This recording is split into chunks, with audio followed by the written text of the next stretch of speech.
오늘 하나님 말씀을 보도록 하겠습니다. 사도행전 8장, 하나님 말씀은 사도행전 8장 9절에서 25절까지 말씀 우리 한 절씩 교독함으로 읽도록 하겠습니다. 하나님 말씀은 사도행전 8장 9절에서 25절까지 말씀입니다.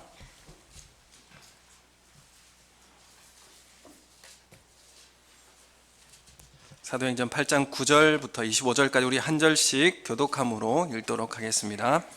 그 성에 시몬이라 하는 사람이 전부터 있어 마술을 행하여 사마리아 백성을 놀라게 하며 자칭 큰 자라 하니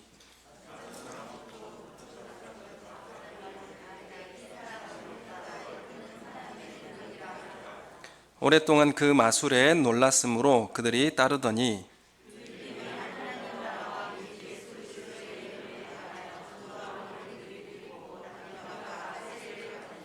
시몬도 믿고 세례를 받은 후에 전심으로 빌립을 따라다니며 그 나타나는 표적과 큰 능력을 보고 놀라니라.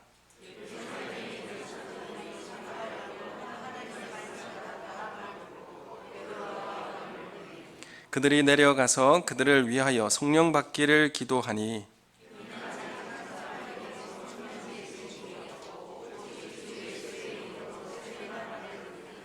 이에 두 사도가 그들에게 안수함에 성령을 받은지라.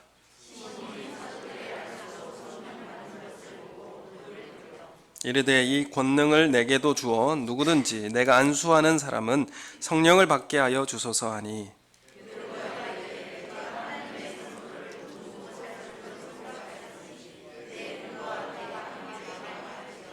하나님 앞에서 내 마음이 바르지 못하니 이 도에는 내가 관계도 없고 분깃도 될 것이 없느니라.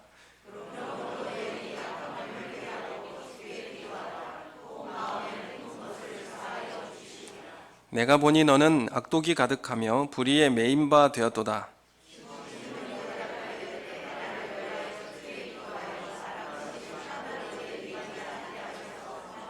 같이 읽겠습니다. 두 사도가 주의 말씀을 증언하여 말한 후 예루살렘으로 돌아갈새 사마리아인의 여러 마을에서 복음을 전하니라. 아멘. 반갑습니다. 우리 앞뒤 좌우에 계신 분 인사하겠습니다. 사랑합니다. 축복합니다. 감사합니다. 우리 가정에서 인터넷으로 함께 예배 드리시는 분들도 하나님 은혜가 함께 하기를 예수님의 이름으로 소원합니다. 가을이 이제 시작이 되고 한 해를 마무리하는 시간이 다가오고 있습니다. 그래서 한 해가 이제 마무리가 되면 허무함도 생기기도 하고 또 다음 해에 대한 기대도 생기기도 합니다. 여러분은 어떤 것이 더 큰지 모르겠습니다. 이 시기에 더 하나님 앞에 우리 마음을 중심을 하나님 앞에 드리고 하나님 앞에 예배할 수 있는 그런 삶이 주님 앞에 드려지는 시간 되기를 예수님의 이름으로 축원합니다. 여러분, 예수 믿는 동기가 무엇이었습니까? 어떤 분은 결혼해서 할 수 없이 다니다 보니까 세례받기도 하고 그래서 교회 정착하기도 한 분들도 계시고요.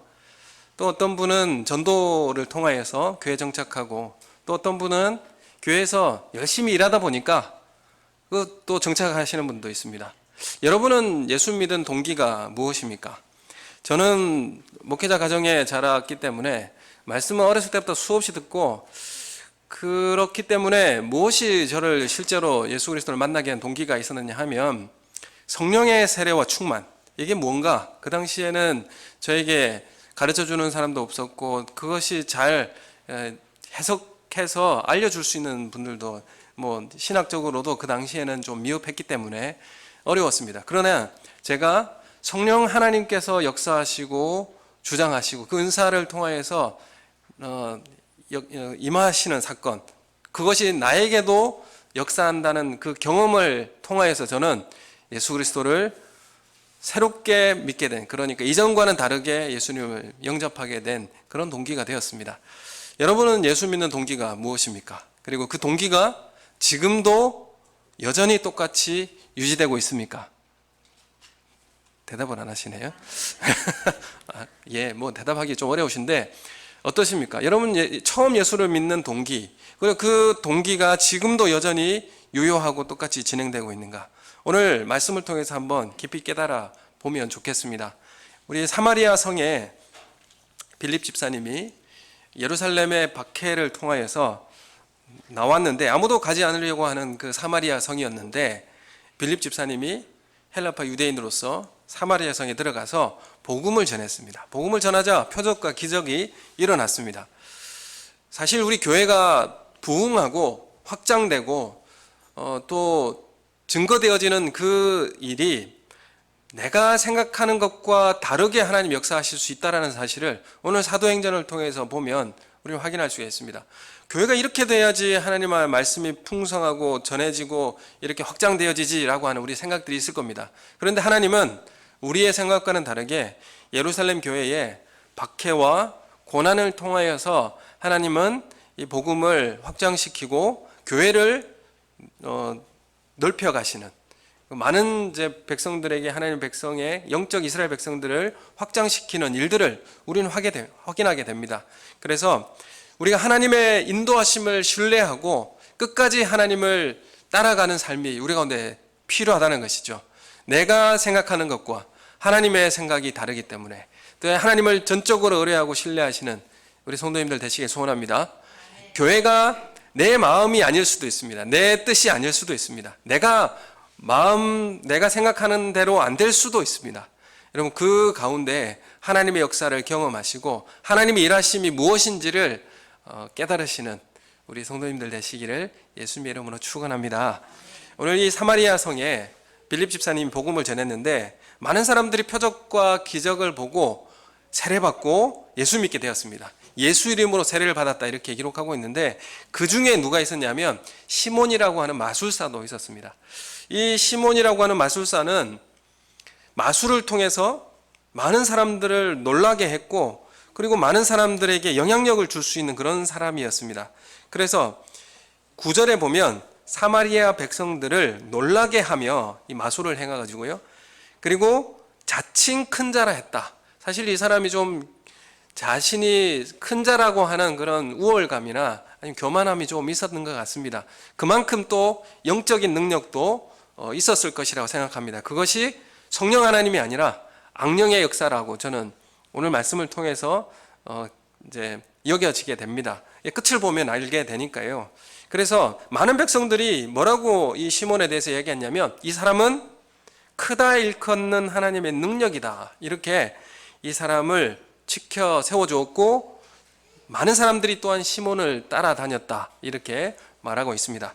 그런데 이제 빌립이 나타나서 빌립 집사님이 사마리아 성에 와가지고 하나님 나라 예수 그리스도의 이름에 관해서 복음을 전하고 또 그러니까 표적과 기적이 나타나고 그래서 많은 사람들이 예수 이름으로 세례를 받고 이런 일들이 나타나는 것입니다. 그러자 이 시몬도 나보다 조금 더 영적 능력이 좀 뛰어나다는 그런 것을 바라보면서 내가 세례를 받아야 되겠다라는 그런 마음이 생겼는지도 모르겠습니다. 사실 성령의 역사는 사울에게도 임하지 않습니까? 사울에게도 임하고 모든 사람에게 하나님의 성령의 역사는 임할 수 있습니다. 그래서 시몬에게도 성령의 역사 가운데 세례받고 그 능력과 표적을 보고 놀라게 되었습니다. 그래서 시몬도 예수 그리스도의 이름으로 세례를 받게 되었습니다. 그래서 8장에 보면 우리가 이 8장의 내용을 볼 때에 이 빌립 집사님의 전도를 통하여서 사마리아 성이 복음화되는 사건들을 우리가 보게 되는데 성령에 사로잡힌 사람 빌립 집사님과 또한 악력에 사로잡혀 있는 그 시몬과의 차이점을 우리가 또한 볼 수 있게 되는 것입니다. 마술사인 이 시몬이 성령의 역사를 통해서 13절에 보면 이렇게 기록하고 있습니다. 시몬도 믿게 되었고 세례를 받은 후에 전심으로 빌립을 따라다녔다. 이렇게 말씀하고 있어요. 사실 이 영적인 부분에 있어서 나보다 좀 뛰어난 영적인 능력을 가지고 있다라고 하면 이 영적인 우열을 가리게 되고 거기에 이제 따라가 다니게 되는 그런 현상이 있기도 합니다. 보통 이단이 이런 형태가 나타나기도 하는데 서로 이 은사가 누가 세냐 이런 것을 자랑하기도 하고 또 내가 더 세다라고 하는 것을 또 과시하기도 하고 그래서 더 많은 은사를 이제 받으려고 노력하기도 하고 그렇습니다. 이런 모습들이 나타나게 되는데 이 시몬도 그런 이제 연유로 나보다 좀 더 능력 있는 사람에게 있어서 세례받고 따라다닌 것으로 그렇게 보여집니다. 그래서 그 나타나는 표적과 큰 능력을 보고 놀라니라 이 말처럼 13절에 이 빌립 집사님의 능력을 보고 따라다닌 것 같이 보여집니다. 사실 이 마술사라고 하는 시몬의 경력이 많은 사람들에게 있어서는 관심의 대상이었습니다. 내가 큰 자다라고 그렇게 생각했고 많은 사람도 그렇게 여겨주게 되었고요. 그래서 이 시몬이 예수 이름으로 세례받았다고 하니까 그 사마리아 성에는 많은 사람들이 예수님을 믿어야 되겠구나라고 영향력을 많이 끼쳤을 것입니다. 그런 사람이 예수님을 믿는다고 하니까 나도 예수 믿어야지라고 하는 그런 마음들이 생기지 않겠습니까?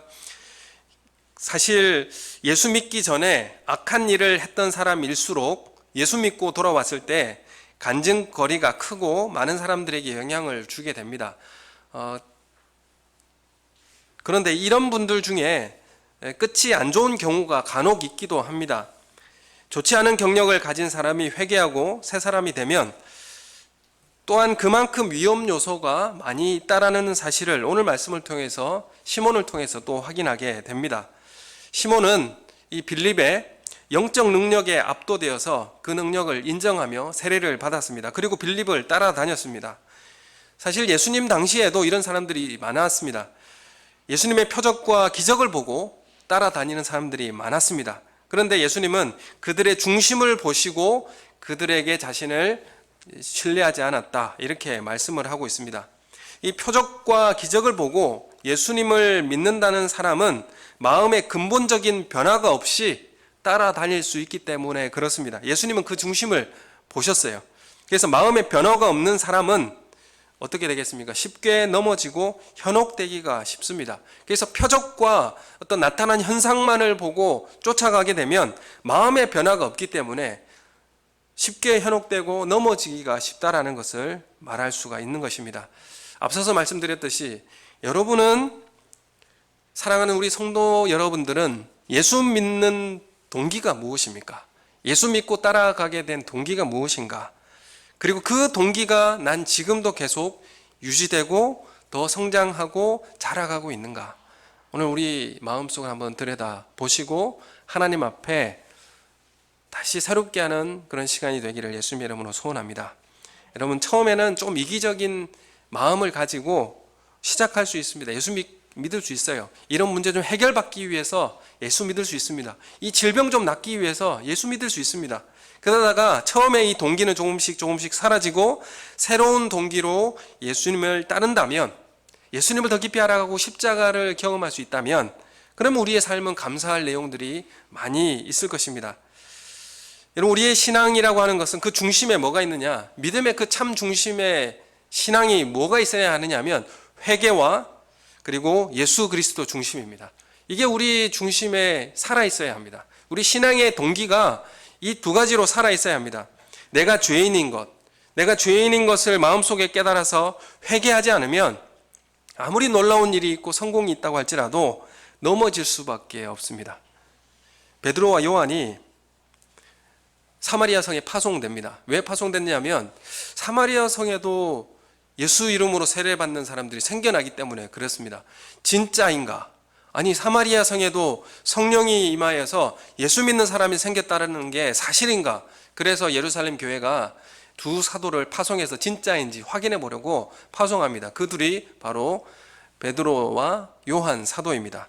그래서 사도 베드로와 요한이 확인해 보니까 진짜 예수 그리스도를 믿는 믿음 가운데 세례를 받았거든요. 그러니까 베드로와 요한이 그들을 안수해 줍니다. 안수 기도해 주니까 성령이 임하게 되었습니다. 성령을 받게 되었어요. 성령을 받게 됐다라는 것을 보고 이 시몬이 나도 그 능력을 좀 돈으로 좀 사고 싶습니다. 이렇게 말을 하거든요. 근데 사실 시몬이 그 성령이 임하는 것을 바라보고 이걸 내가 돈을 좀 주고 사야 되겠다라고는 마음이 생겼던 이유가 이 성령을 받는 사건이 시각적으로 또 영적인 놀라운 능력이 나타났기 때문에 나도 이걸 좀 갖고 싶다라는 마음이 생겼지 않겠습니까? 그만큼 이 베드로와 요한이 안수를 하자 성령을 받게 되는 그 현상이 오순절에 성령 하나님이 임하시는 정도의 놀라운 역사가 일어났다는 것이죠. 그래서 방언도 말하게 되고 하나님을 찬양하는 역사가 그 안수하는 가운데 성령을 받는 사건 가운데 사마리아 땅에서도 이루어졌다는 것을 말하고 있습니다. 이 사도들이 안수하고 성령이 임하는 것을 본 시몬이 욕심이 난 것이죠. 나도 갖고 싶다. 이래 된 것입니다. 빌립에게서 나오는 이 표적과 기적의 이 영적인 은사들이 이 사도들을 통하여서 주어진 것이구나 이렇게 깨닫게 된 것이죠. 그래서 나도 그걸 좀 얻을 수 없을까 해서 19절 말씀에 보면 이 권능을 내게도 주어서 누구든지 내가 안수하는 사람은 성령을 받게 하여 주십시오 라고 하면서 18절에 보면 성령 받는 것을 보고 돈을 들여 이렇게 돈을 주고 살려고 이렇게 거래를 한 것이지요. 그래서 돈을 주고 살 이유가 뭐겠습니까? 이 내가 안수하는 사람을 성령 받게 할 수 있도록 하면서 돈을 주고 사려고 했습니다. 시몬은 돈을 가지고 뭘 사려고 한 것입니까? 영적 권위와 능력을 사려고 했습니다.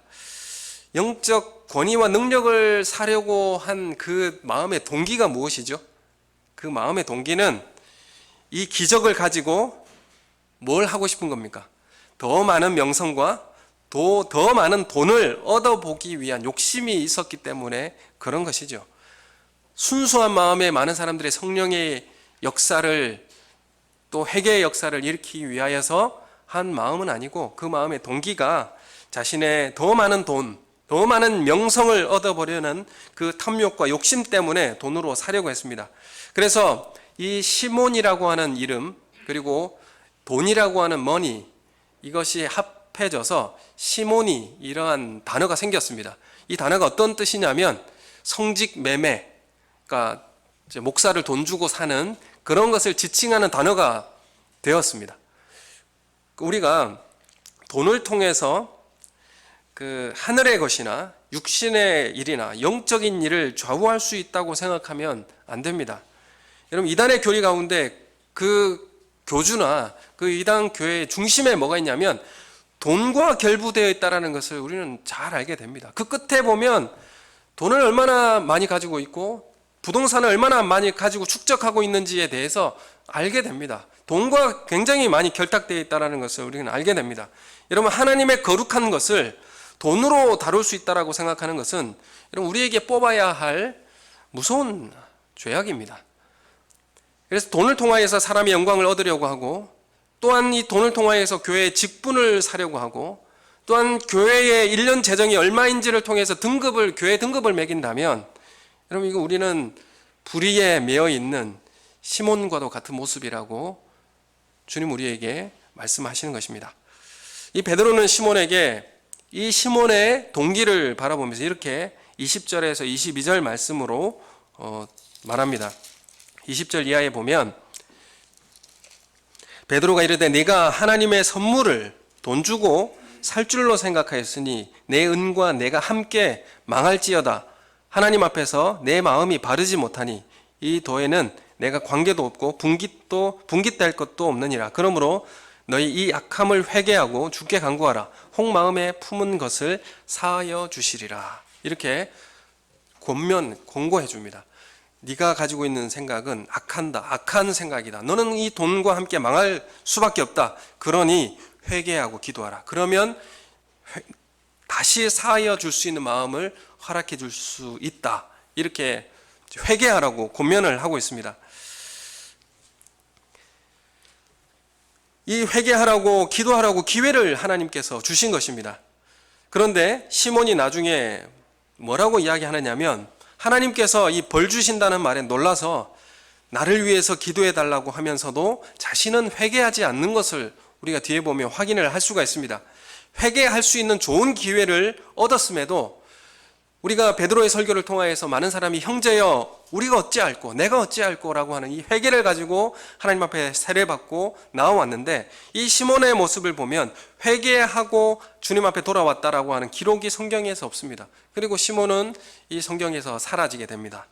여러분 우리가 기적과 표적을 따라서 예수님을 믿은 사람들의 그 결과에 어떤 모습으로 나아가는지를 우리가 보게 되는데, 사실 기적이나 능력이라는 것은 무엇을 우리에게 주게 됩니까? 하나님에 대한 신뢰, 그리고 기대를 갖게 합니다. 표적이 있고 기적이 있고 놀라운 역사가 있으면 하나님에 대한 신뢰를 갖게 됩니다. 하나님이 살아계시구나, 하나님 지금 여기서 역사하고 계시구나, 또한 기대를 갖게 됩니다. 그러나 꼭 좋은 결과로 간다는 것은 아닙니다. 만일 가족 중에 아픈 아이가 있는데 그 아이를 일으키는 기적을 기도하여서 일으키는 경험을 하게 되기도 합니다. 또한 우리 마음의 중심의 죄악의 문제들을 예견하고 그 문제를 드러내어서 치료하는 그런 일들도 있을 수가 있습니다. 그런데 이런 기적을 경험하고 나서 우리 마음속에 이런 마음이 생기기도 합니다. 아, 예수님이 살아계시고 지금도 역사하고 계시구나, 이런 마음이 들기도 합니다. 그리고 기록된 말씀이 진짜구나, 성령의 역사가 진짜구나 라는 것을 마음속에 가지게 됩니다. 또 하나님이 지금 살아계시고 지금 역사하고 계시니 나는 이제 어떻게 살아야 할까, 이런 마음이 우리 가운데 생기기도 합니다. 그런데 다 이런 마음으로 가면 좋겠지만 다 이렇게 가지 않는다는 것이죠. 이거 기적을 경험하고 나서 어떤 쪽으로 갈 수 있느냐면, 주님 이제는 어떤 주식을 사야 됩니까? 이렇게 갈 수도 있고요. 주님 이제 어디다 땅을 사야 됩니까? 이런 곳으로 갈 수 있어요. 우리가 이 기적과 표적이라는 것이 우리의 마음속을 다르게 만들어낼 수 있다는 것이죠. 우리 어디로 가야 되겠습니까? 여러분, 우리의 신앙을 항상 기적의 방법으로 우리의 신앙을 확인하시면 이쪽으로 갈 수밖에 없습니다. 내 신앙을 하나님 이렇게 해주시기만 한다면 이라고 하면서 신앙을 계속 유지해 간다면 그것은 우리 신앙이 다른 곳으로 갈 수밖에 없습니다. 하나님, 내 자녀가 이 대학만 붙여주시기만 한다면, 이렇게 내 신앙을 어떤 그런 일들로 인하여서 내 신앙을 확인하는 곳으로 가려고 한다면 우리는 왜곡될 수 있다는 것입니다. 하나님, 이번에 주식 대박 나기만 하면 주님 내가 열심히 충성하겠습니다. 여러분, 이것이 다 내 신앙을 그것으로 확인하려고 하는 것이지요. 여러분, 이런 요구는 내가 지금 필요한 게 하나님이 아니라 다른 게 필요하다는 것을 지금 이야기하고 있는 것입니다. 그래서 그 필요를 얻기 위해서 하나님은 뭐가 되는 것입니까? 수단이 되는 것이죠. 그것은 우상입니다. 우상을 섬기는 것과 똑같이 하는 것이죠. 우상은 인격적이지 않습니다. 내가 바라는 것을 뽑아내는 데 목적이 있는 것이죠. 그게 우상입니다. 그래서 이스라엘 백성도 하나님을 음란하게 섬길 때가 많이 있었습니다. 여러분, 우리는 이 마술사 시몬도 바라볼 때 능력을, 표적과 기적을 보고 하나님께서 살아계시구나, 역사하고 계시는구나, 영적인 세계가 있구나, 이렇게 느낀 것이 아니라 이제 이 방법만 이것만 내가 얻는다면 내가 이전에는 100만 원 벌었는데 이제는 억대로 벌 수 있겠구나, 이런 마음이 생긴 거예요. 여러분, 사람은 기적을 경험하거나 이런 표적을 경험한다고 해서 사람이 변하지가 않습니다. 잘 변하지 않습니다. 돌이키지도 잘 않습니다. 사람은 내가 익숙한 곳으로 가게 되어 있습니다. 익숙한 대로 살아가게 되어 있습니다. 여러분, 우리의 삶이 거룩하게 살고 순종하며 산다는 것이, 이런 신앙생활을 하는 것이 세상적 보상으로 잘 오지 않기 때문에 우리는 그 보상을 바라면서 신앙생활을 하는 경우가 참 많이 있고, 그리고 그것을 눈에 보이고 내 손에 현찰이 쥐어지는 것으로 내가 내 신앙을 확인하고 싶어하는 경우가 참 많이 있게 된다는 것입니다. 여러분, 그래서 우리의 내면의 변화와 거룩을 소유하기 위해서 우리 훈련을 받으셔야 돼요. 기도하셔야 되고 말씀을 보셔야 되고, 이 신앙생활의 훈련을 통하여서 우리의 내면이 변화받는 것이지 표적과 기사가 우리의 내면을 변화시키지 못한다는 것을 우리가 확인하게 됩니다. 오직 예수 그리스도의 능력과 성령의 역사만이 우리의 내면을 변화시킬 수가 있는 것입니다. 여러분, 열심히 신앙생활 하는데, 말씀을 따라 헌신적 삶을 사는데 세상에서 좀처럼 나아지지 않을 수 있습니다. 더 어려워지는 경우가 많이 있습니다. 왜 그렇습니까? 여러분, 우리 신앙생활은 감추어져 있기 때문에 그렇습니다. 감추어져 있습니다. 세상에 보여지는 것으로 드러나지 않는 경우가 참 많기 때문에 그렇습니다. 여러분, 우리가 십자가 지고 복음을 전하고 시간 내서 교회에서 봉사하고 주말에 힘든 일로 교회 와서 씨름하고 또 식당 준비하고 또 큐티하고 소그룹 리더로서 준비하고 이런 것들을 열심히 정직하게 거룩하게 살아가는 것, 주님 닮은 삶을 사는 것으로 해서는 세상에서 알아주지 않지요. 그리고 세상에서 뭐라고 합니까? 그렇게 살지 말라고 핀잔 줍니다. 왜 꼭 그렇게 살아야 되느냐고 세상은 우리에게 핀잔을 줍니다. 주님이 우리에게 맡기신 것을 충성되게 한 것, 그것을 사실은 내가 한 만큼, 신앙생활을 내가 하나님 앞에 봉사하고 충성한 만큼 그것을 내가 보상으로 받지 않는 것이 사실은 다행입니다. 왜냐하면 달란트 비유에서도 보면 다섯 달란트 남긴 것을 어떻게 합니까? 내가 가집니까? 아니죠. 주인께 드리죠. 내가 열심히 그것을 남겨서 내가 갖지 않고 누구를 드립니까? 주님을 드려요. 주인께 드려요. 그런데 이것이 유익이라는 것이 왜 유익이냐면, 내가 바로 그것을 보상으로 받지 않는 것이 왜 유익이냐면, 누가복음 19장에 보면 주인이 뭐라고 하냐면 5 고을 다스리는 권세를 주세요. 그걸 받지 않으니까 주님께서는 5 고을을 다스리는 권세를 받게 되는 결과를 우리가 알게 됩니다. 여러분, 그래서 내가 적은 일에 충성하였으니 내가 많은 것으로 내게 맡기리라. 이게 바로 우리에게 보상으로 준 놀라운 축복이라는 것이죠.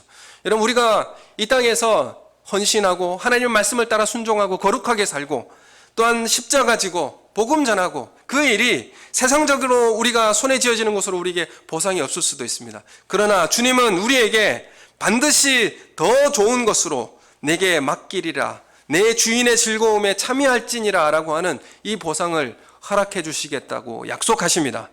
여러분, 이 약속을 믿으시기 바랍니다. 여러분, 우리가 세상 속에서 내가 이렇게 신앙생활하고 이렇게 열심히 주님을 믿는데 내게 보상이 뭐가 있느냐? 더 생활은 어려워지고 더 핍박이 있고 고난이 있는데 나에게 주어지는 뭔가? 라고 그렇게 생각하시면서 시험 받지 않으시길 소원합니다. 여러분, 지금 금요기도 제가 계속 올려드리고 있잖아요. 사도 요한이 너무나 힘들고 고통스러웠습니다. 왜냐하면 목회자였어요.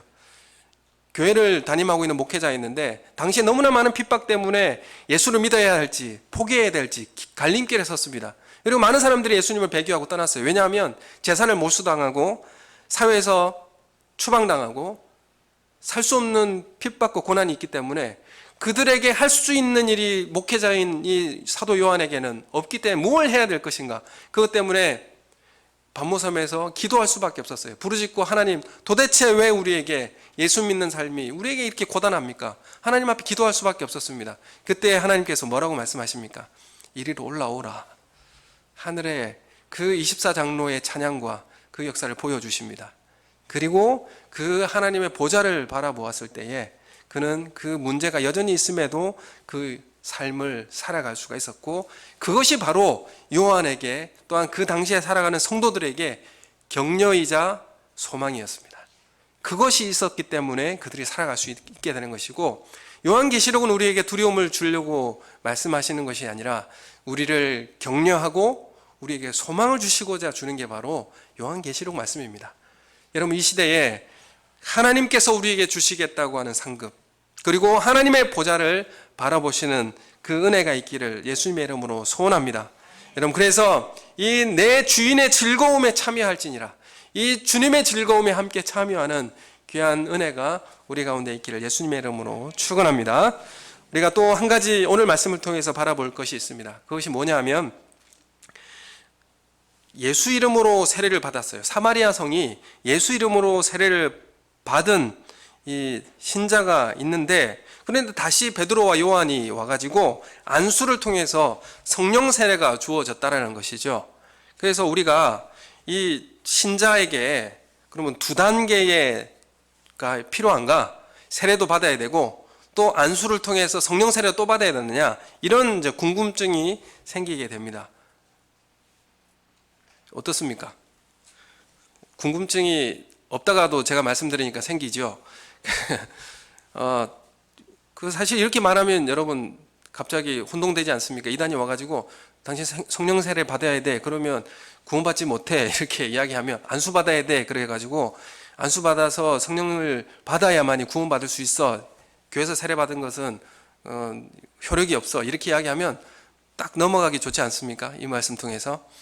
여러분, 이 말씀에 대한 그 의미를 잘 알 수 있어야 됩니다. 예루살렘 교회가 사마리아 사람들이 예수 믿고 세례받았다는 소식을 전해 듣고 정말 이들이 참 신자가 되었는지 알아보기 위해서 사도의 대표자로 베드로와 요한을 파송하고, 그리고 이 유대인 그리스도인들, 사도들, 그리고 이들이 이방인과 사마리아인이 성령을 받을 수 있다는 사실에 확신이 없었습니다.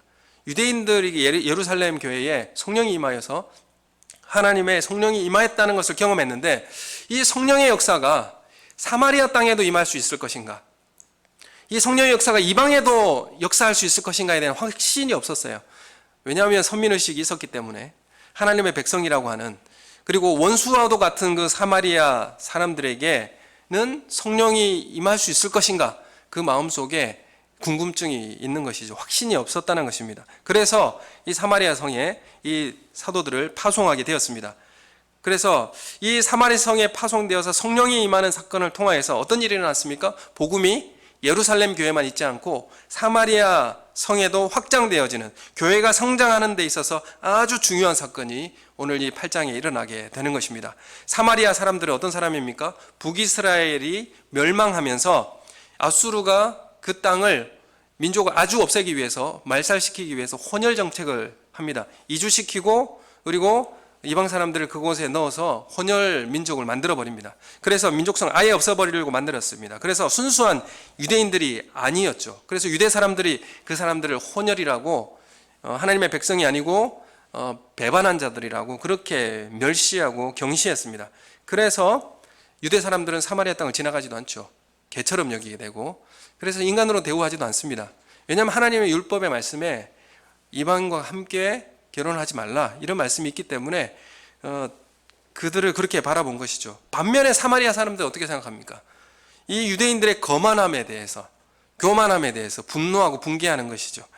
그래서 유대와 사마리아가 관계가 굉장히 안 좋았습니다. 적대적이었죠. 그런데 빌립 집사님이 유대 예루살렘 교회가 박해가 있자 아무도 사실 좋은 곳으로 도피할 수 있잖아요.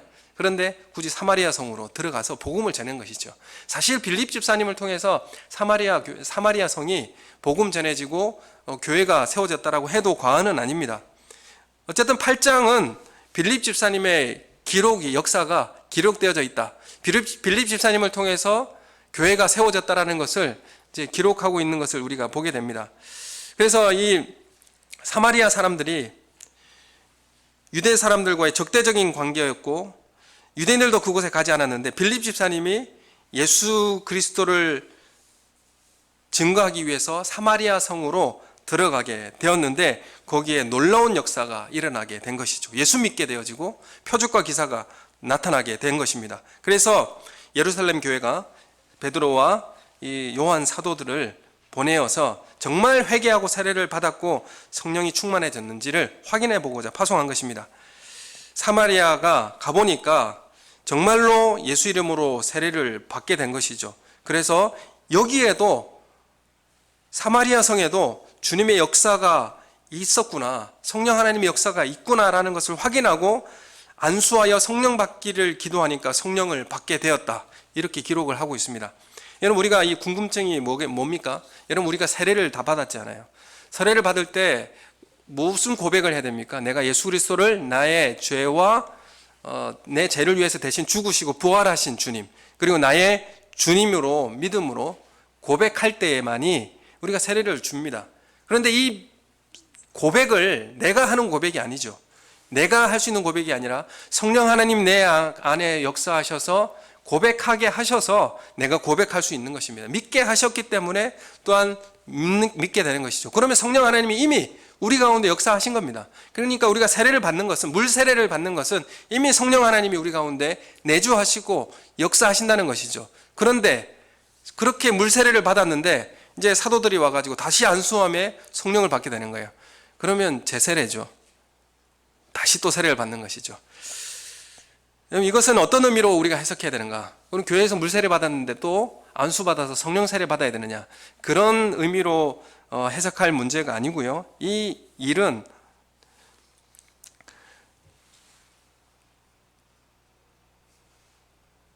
이 성령의 강림 사건이 예루살렘 성에 성령의 강림이 있었던 역사적 단회적 사건인 것처럼 교회가 유대를 넘어서 사마리아와 이방인으로 확대되어지는 역사적 시기입니다. 그래서 마가의 다락방의 성령의 강림의 역사가 놀랍게 단회적으로 일어났던 것처럼 사마리아 성에도 베드로와 요한이 세례를 안수하자 그 성령의 역사가 오순절과 같은 역사가 임하게 된 것이죠. 그래서 이 성령의 역사도 단회적이고 특별한 사건이라는 것을 우리가 확인할 수 있어야 됩니다. 이건 특별한 일입니다. 우리가 지금 이 시대에 우리가 일어날 일이 아니라 이 하나님께서 교회가 유대와 사마리아와 땅끝까지 가게 하는 그런 역사적 특별한 사건 가운데 이루어진 사건으로 우리가 확인할 수 있어야 됩니다. 그래서 오늘 이 사마리아에 임한 성령이 임한 것은 예루살렘 다락방에 성령이 임하듯이 사마리아 지역에도 오순절과 같은 지역적 역사적 특별한 경험을 하게 하셨던 것입니다. 이렇게 되면 예루살렘 교회도 사마리아 교회도 한 성령 안에서 연합되어지는 하나의 교회가 되는 것입니다. 유대인들에게도 주셨던 오순절의 성령 하나님이 사마리아인들에게도 동일하게 행하신다는 사실을 확인하게 해주는 그런 사건이 바로 사마리아 성에 성령이 임하는 사건이 되는 것입니다.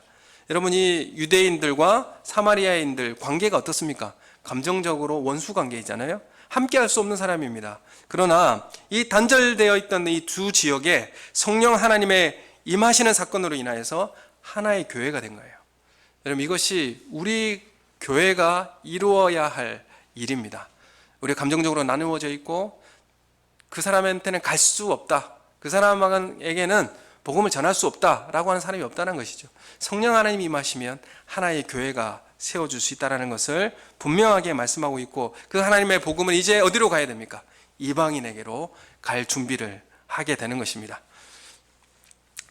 이 원수처럼 단절되었던 이 두 지역이 성령의 역사로 하나의 교회가 되어진 역사적 사건이 벌어지게 된 것입니다.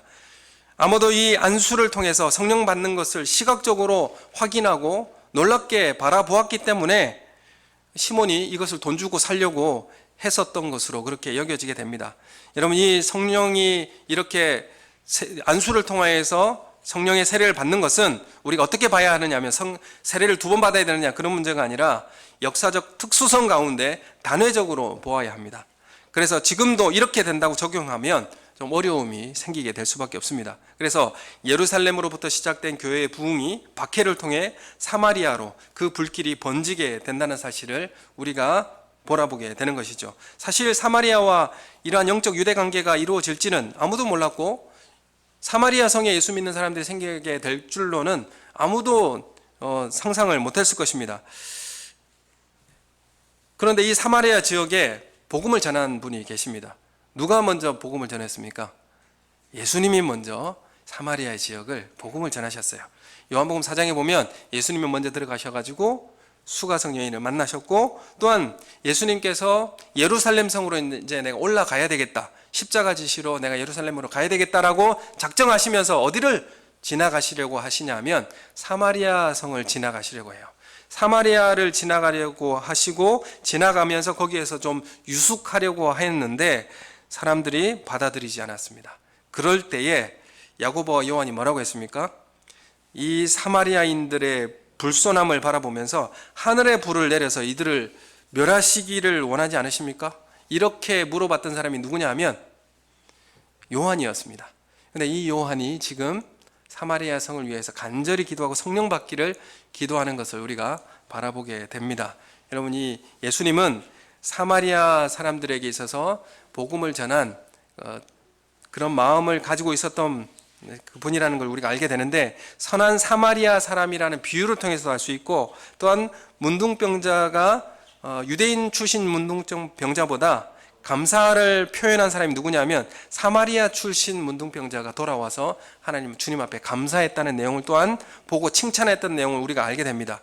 그래서 예수님이 사마리아 성에 먼저 씨를 뿌렸어요. 복음의 씨를 먼저 뿌렸습니다. 그리고 빌립 집사님을 통해서 1차로 결실을 하였습니다. 그리고 사도들이 와서 성령의 세례를 주게 하였고 그 열매를 거두게 하였습니다. 여러분, 빌립 집사님의 1단계 사역을 마무리하고 결실하도록 돕는 이 사도들의 사역을 통해서 여러분, 빌립 집사님이 뛰어나느냐, 사도들이 뛰어나느냐, 어떤 경쟁이나 비교의 대상이 아니라는 것을 오늘 말씀을 통해서 바라보게 되어지고, 이것은 예수님의 사마리아 구원 계획이라고 하는 이 큰 계획의 한 부분이었다라는 것을 우리가 알게 됩니다. 이방으로 복음이 전해지는 데에 대한 큰 그림의 한 부분이었다라는 것을 우리는 확인하게 되는 것입니다. 그래서 빌립 집사가 열등감을 느낄 필요도 없고, 베드로와 요한이 우월감을 느낄 필요도 없는 것입니다. 8장은 무슨 말을 하고 있습니까? 이제 사도들에게 민족주의를 뛰어넘어, 그런 감정적 관계를 뛰어넘어 땅끝으로 복음이 전해지는 시작이 되는 것입니다. 하나님의 백성이 되어야 할 조건에 유대인이 되어야 한다는 그런 민족주의를 벗어나서 성령 하나님의 역사로 말미암아 하나님의 백성이 된다는 사실을 이제 분명하게 확인하게 되고 드러낸 사건이 바로 사마리아 성에 성령이 임한 사건입니다. 여러분, 성령의 역사는 바로 이 민족주의적 문제도 무너뜨리고 인간의 개인적 원수의 관계도 무너뜨리고 하나의 교회로 만들어내게 되는 역사를 이루게 합니다. 우리가 성령의 충만한 소유를 통해 성령의 충만함을 사모하여서 우리가 안에 나누어져 있는 이 민족주의적 고를 뛰어넘어, 감정적 고를 뛰어넘어 한 교회로 연합되어지는 귀한 역사가 있기를 예수님의 이름으로 소원합니다. 여러분, 고린도전서 3장 5절의 말씀 이하에 보면, 고린도전서 3장 5절 말씀 한번 보셨으면 좋겠습니다. 고린도전서 3장 5절 이하 말씀, 제가 우리 함께 9절까지 한번 읽어볼까요? 5절부터 9절까지 시작. 그런즉 아볼로는 무엇이며 바울은 무엇이냐? 그들은 주께서 각각 주신 대로 너희로 하여금 믿게 한 사역자들이니라. 나는 심었고 아볼로는 물을 주었으되 오직 하나님께서 자라나게 하셨나니, 그런즉 심는 이나 물 주는 이는 아무것도 아니로되 오직 자라게 하시는 이는 하나님뿐이니라. 심는 이와 물 주는 이는 한 가지이나 각각 자기가 일한 대로 자기의 상을 받으리라. 아멘. 여러분, 빌립이 한 것, 사도들이 한 것은 심고 물 준 일입니다. 여러분, 이것은 아볼로는 물을 주었고 또 바울은 심었고, 그리고 이것을 자라나게 하시는 분은 하나님이시다. 물 주는 이도 아무것도 아니요 오직 자라나게 하시는 분은 하나님이시니 심는 이와 물 주는 이가 다 한 가지이다. 이렇게 말씀하고 있습니다. 여러분, 빌립 집사님이 한 것도 또 사도들이 한 것도 모두 다 심고 물 준 일입니다. 여러분, 우리가 교회에서 누구는 영적 능력이 뛰어나고 또 누구는 직분이 있고 누구는 없고 누구는 어떤 일을 하고 누구는 눈에 보이지 않는 곳에서 열심히 헌신하고 봉사하고 누구는 드러나는 곳에서 열심히 일하고, 이것 때문에 우열을 가리고 누구는 뛰어나고 누구는 열등하고 그런 것이 아니라는 것입니다. 모든 것은 하나님께서 자라게 하시되 각각 자기가 일한 대로 자기의 상을 받으리라. 이렇게 말씀하고 있습니다. 이 말씀을 의지하여서 돈을 가지고 직분을 매매하거나 그 능력을 사려고 하는 것도 아니요, 우리가 처해진 그 상황 가운데서 하나님 앞에 충성되게 일하는 그 사람에게는 하나님께서 놀라운 그 축복을 허락하시겠다고 하는 그 약속을 믿음으로 고백하시기를 예수님의 이름으로 소원합니다. 여러분, 우리는 하나님의 큰 역사 가운데 사마리아 성을 뛰어넘어 이방으로 나아가는 그 복음의 물결 가운데 한 부분을 맡은 자들입니다.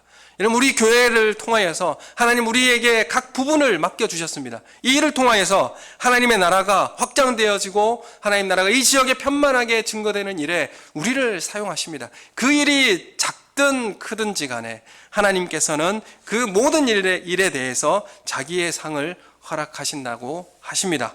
여러분, 하나님이 부르시는 자들에게 한 성령 하나님의 역사를 허락하시고, 또한 이 여러 가지 일이 별개의 사건이 아니라 한 성령 하나님의 역사라는 사실을 우리로 깨닫게 해주는 것입니다. 여러분, 성령 세례는 모든 믿는 자들이 참여하게 될 새 시대적 특징입니다.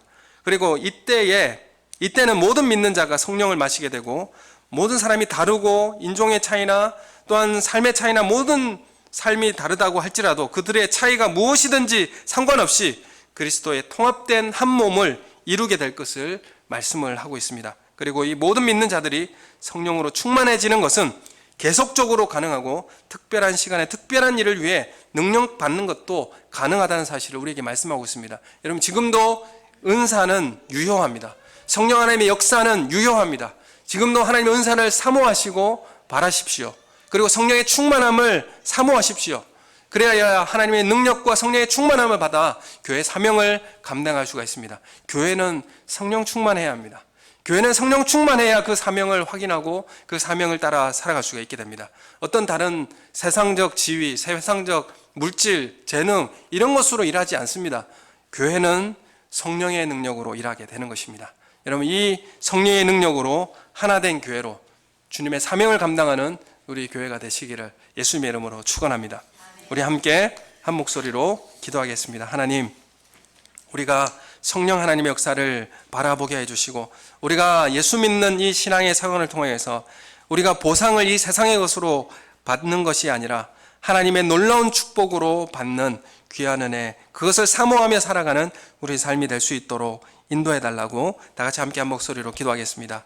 하나님 아버지, 주님이 우리의 삶 속에 개입하여 주시고 성령 하나님의 충만하심과 또한 우리 하나님의 역사 가운데 참여시켜 주시어서 각자의 맡은 몫을 허락하여 주시고 그 가운데 헌신하며 충성함으로 인하여 하나님께서 맡겨주신 각자의 상을 허락하여 주시겠다고 하시는 그 약속의 말씀을 붙잡고 하나님 나라 위해서 헌신한 삶이 되게 해주시고 우리의 각 맡은 그 부분이 하나님 나라를 이루어가는 그 전 역사의 그 한 부분을 맡은 것을 알고 충실하게 감당하여서 하나님 나라의 귀한 역사가 우리를 통하여 드러나게 해주시고 우리의 교회의 사명이 성령의 충만함을 통하여서 이루어나가게 해주시옵소서. 우리가 성령의 충만함을 사모합니다. 우리가 하나님의 은사를 사모합니다. 하나님 우리에게 부어주시고 성령의 충만함을 우리 가운데 허락하여 주시어서 우리가 예수 믿는 동기가 흐려지지 않게 해주시고 우리 예수님을 따라가는 동기가 왜곡되지 않도록 하나님 우리의 삶을 지켜주시옵소서. 하나님의 말씀 가운데 거하는 귀한 삶을 허락하여 주시옵소서. 감사함을 드리옵고 예수님 이름으로 기도드립니다. 아멘.